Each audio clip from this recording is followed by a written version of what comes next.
pagbiyaga na probinsya tayo.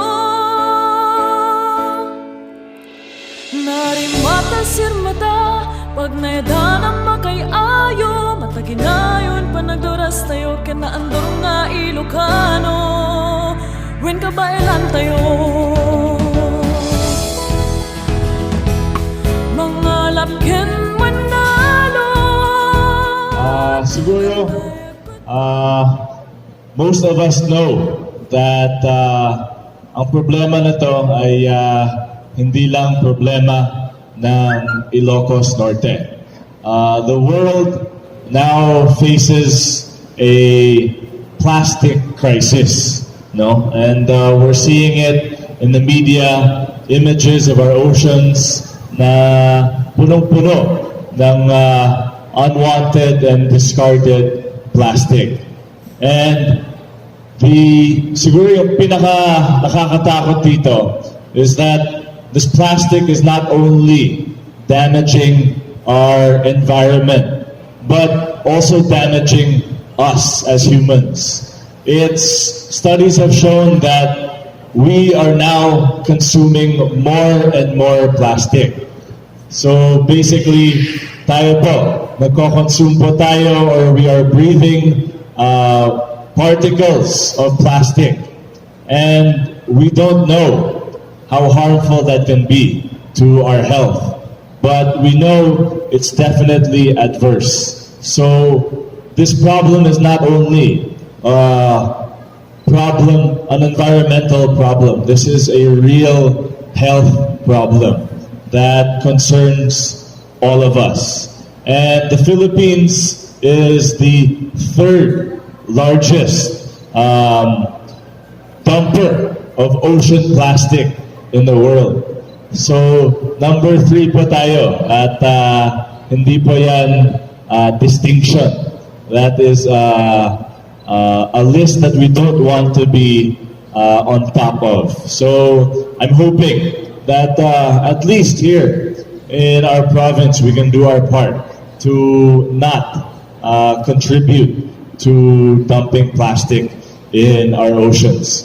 I'm told that only 301 of our 558 barangays are segregating their waste. So a little more than half, no? So we have many more barangays that need to get on board, and I'm hoping that this will be the start of that effort. At pasensya na po, pero naghanda po sila ng hugot para sa akin. Ang kalikasan ay parang pag-ibig. Ito ay nawawala kapag binabaliwala. Hindi na sapat ang mga band-aid solutions na pangangalaga sa ating kalikasan. Ang kailangan natin ay long-term solutions. The most important change in all of this is a behavioral change. I have always believed that, and I still believe, that Ilocanos value the environment. Well, siguro panahon na para ipatunayan na talagang committed po tayo to do our part in terms of taking care of not only our province, of not only our environment, but taking care of our province. Alam po natin, lahat po ng mga legislation nandun. We have RA 9003, the Ecological Solid Waste Management Act. I've also passed the Anti-Littering Ordinance na para sa mga kapitan, naniniwala po ako that this Anti-Littering Ordinance can become revenue generating for our barangays. Kasi alam niyo po, 60% ng multa sa Anti-Littering Ordinance ay para sa barangay. I did that specifically kasi alam ko po na without the cooperation and concerted efforts of good barangay captains like our 2 model barangay captains here, this won't be possible. So please, sabihin niyo po sa mga kapitan, barangay officials, 60% of the fines go to you. And that is to encourage you, to incentivize you to implement our anti-littering ordinance. Of course, we also passed our anti-plastic ordinance. So that works under our anti-littering ordinance. We have also purchased or are purchasing our garbage compactors. Alam po ng mga mayors yun that we've been in touch with them. So we have allotted 65 million pesos for new garbage compactors and also in the form of cash assistance. Kasi yung ibang mga munisipyo may compactor na daw. Ang gusto nila ibang facility naman. So we're giving them cash instead.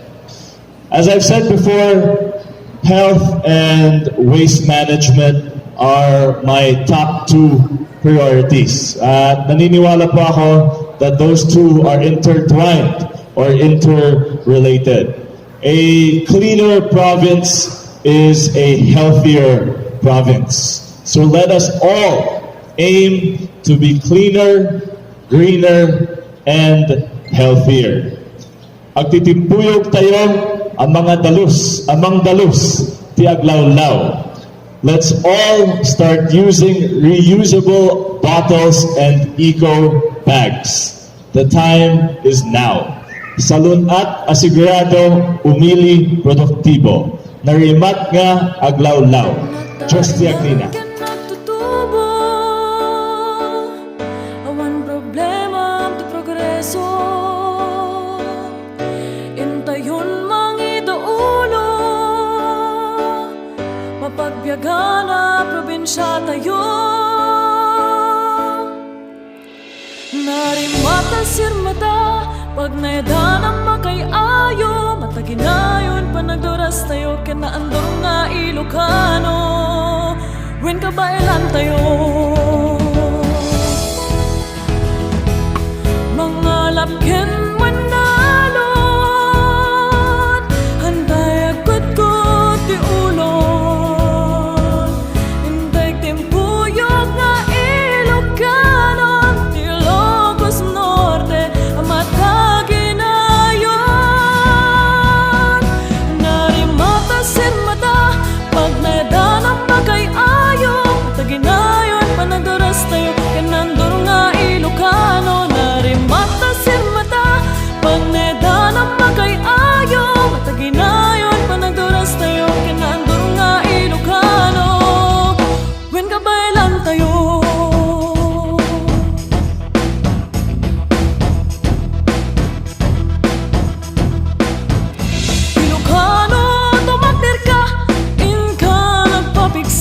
Ang hama na dedigra, umilim na ang durlata.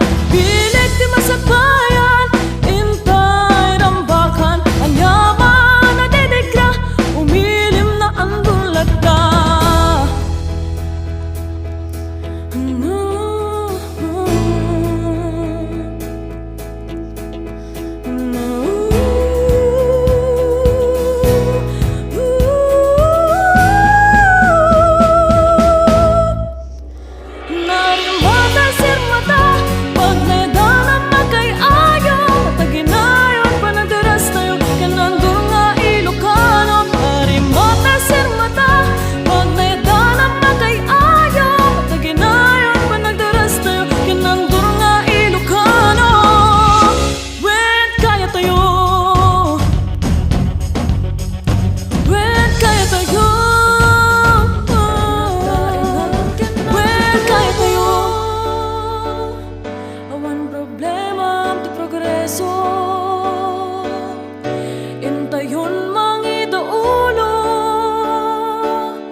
Mapagbiagana probinsya tayo.